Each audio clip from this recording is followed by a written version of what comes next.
В Алматы фиксируются случаи кибермошенничества при аренде жилья через интернет, в том числе через популярные сайты объявлений.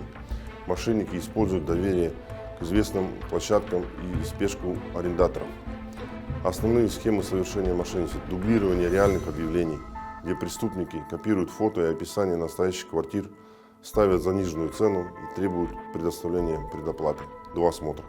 Квартира-призрак. Мошенник может назначить встречу, но ключи поясняют, что находится у друга или в другом месте, и сначала требует оплатить залог. Сбор предоплаты за показ. Небольшой суммы якобы для подтверждения серьезности намерений. После перевода связь прерывается. Мы призываем граждан быть внимательными. Не переводите деньги до осмотра квартиры и подписания договора. Проверяйте документы арендодателя. Не доверяйте слишком низким ценам и новым аккаунтам.